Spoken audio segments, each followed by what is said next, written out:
Welcome to 3 Times a Day. What the Rancher Did Next Changed History.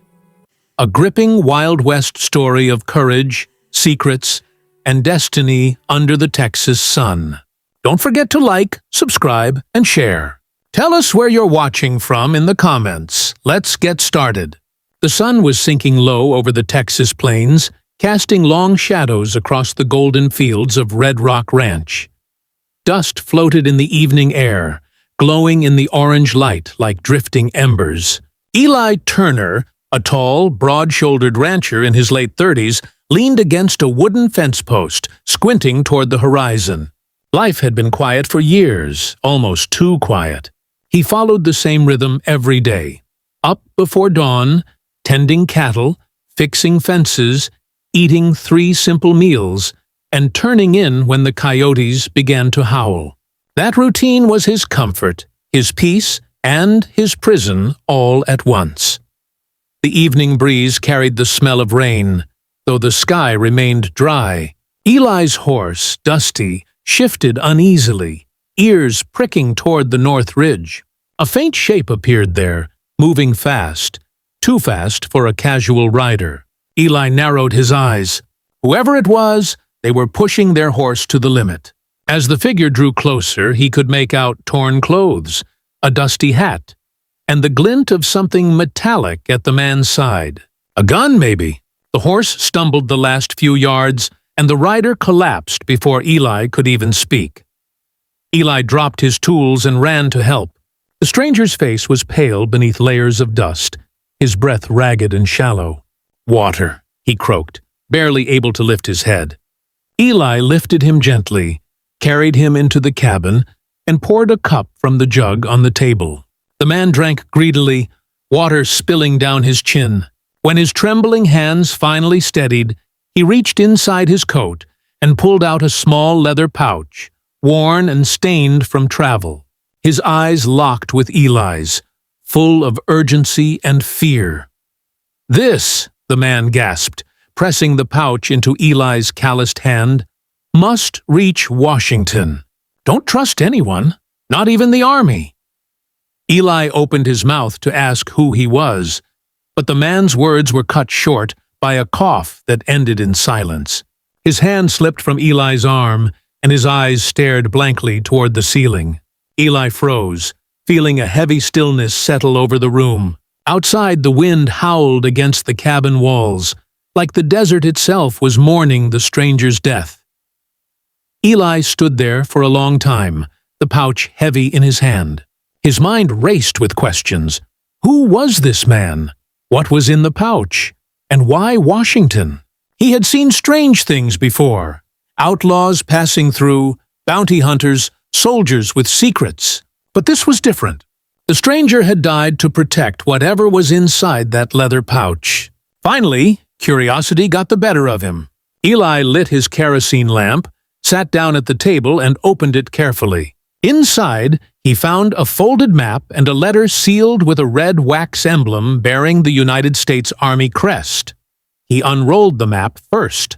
It was hand-drawn and marked with strange symbols, arrows, circles, and one particular X near the Red Rock Canyon, not far from his ranch. There were coordinates written in tiny print, and a note scribbled in the corner. Under no circumstance should this fall into the wrong hands. The letter beneath it was sealed tight, but Eli couldn't bring himself to break it open yet.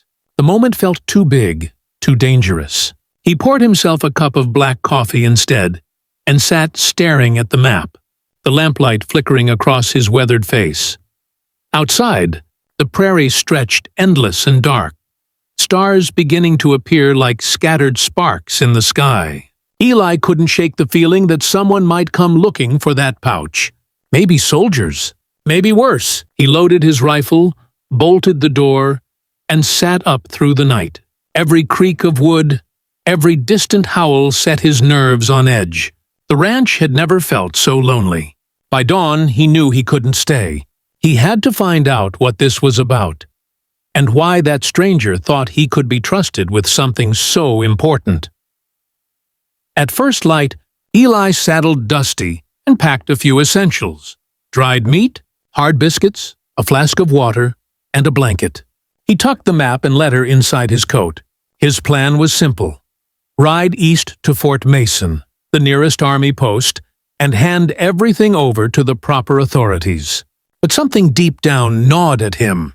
The stranger's last words, "Don't trust anyone, not even the army," echoed like a warning he couldn't ignore. Still, he told himself he'd done nothing wrong. He was just delivering something that didn't belong to him. Nothing more. The morning sun rose bright and harsh, baking the earth beneath his horse's hooves. As Eli rode, memories drifted through his mind. His father, who'd built the ranch with his bare hands. His mother, who used to hum old frontier songs while cooking breakfast. They had both dreamed of a peaceful life, away from the violence and politics that tore the country apart after the Civil War. Eli had tried to live by that dream, but peace was a fragile thing in the West, and fate had just handed him something that might break it wide open. By the time he reached the river crossing, Eli stopped to rest. He dismounted, splashed cold water on his face, and looked down at the pouch again. He wondered if he was being foolish. Maybe he should have buried it. Maybe he should have burned it. But something told him this was bigger than his fears, bigger than one man's safety. With a sigh, he mounted up again, urging Dusty forward toward Fort Mason. The trail ahead shimmered in the heat, and a dust storm brewed far in the distance. Somewhere beyond those clouds lay answers. Somewhere beyond them, history was waiting to be rewritten.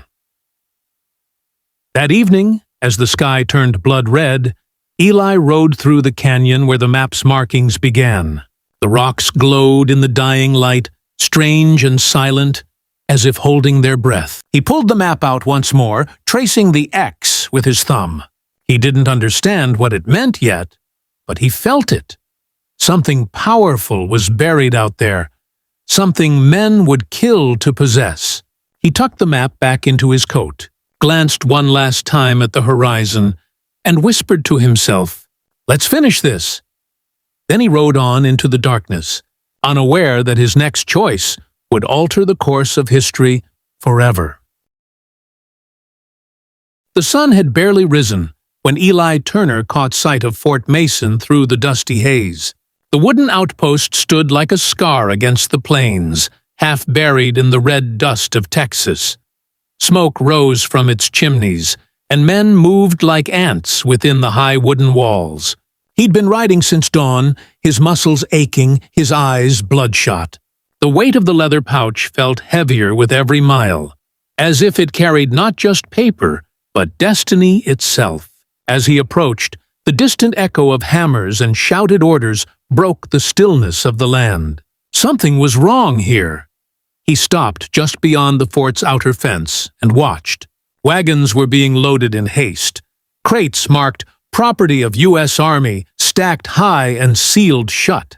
Officers barked commands while soldiers burned piles of papers and maps in metal drums. The air smelled of smoke and secrecy. Eli's instinct told him to turn back, but his curiosity, and perhaps a sense of duty, pushed him forward. He dismounted, tied Dusty to a post, and walked through the gates, pretending to be just another rancher with business in town. A tall man in a crisp blue uniform stopped him. His badge gleamed under the Texas sun, Captain Silas Granger, according to the silver plate on his chest. "State your business," he demanded. Eli took off his hat, speaking slow and steady. "Name's Turner. I run a ranch west of here. Heard there might be work hauling supplies." Granger studied him for a moment, eyes sharp and suspicious. Then he smiled, though it didn't reach his eyes. "We've got no need for cowhands today. You should be heading home." The tone was polite, but final. Eli tipped his hat and backed away, though his heart raced.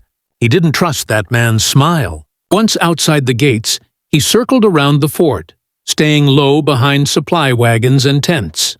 The soldiers were still burning documents, so many that the flames licked high into the afternoon sky. Something serious was happening, something big enough that the army wanted every trace erased. Eli found a quiet corner by the stables, unbuttoned his coat, and finally broke the wax seal on the letter he'd carried all this way. The letter was short, but chilling. It spoke of a prototype weapon, developed under government orders, one capable of harnessing lightning itself, converting storm energy into controlled bursts of destruction. It mentioned Red Rock Canyon, marked with the same coordinates from the map, and instructed the receiver to transport the device to a buyer outside the Union's oversight. Eli's stomach tightened. Selling something like that to foreign hands? It wasn't just illegal, it was treason. The stranger hadn't been running from bandits. He'd been running from his own government. Eli folded the letter back up, mind reeling. His first thought was to get back on Dusty and ride home, pretend none of this ever happened. But another voice, quiet, steady, and stubborn, rose inside him. He thought of his father, who had fought in the war to keep the country whole. He thought of all the farmers and ranchers who just wanted peace. If this weapon fell into the wrong hands, it could destroy everything they'd worked for. He couldn't walk away. Not now. He had to make sure it never saw daylight. He waited until dusk before moving again. The fort grew quieter as night fell.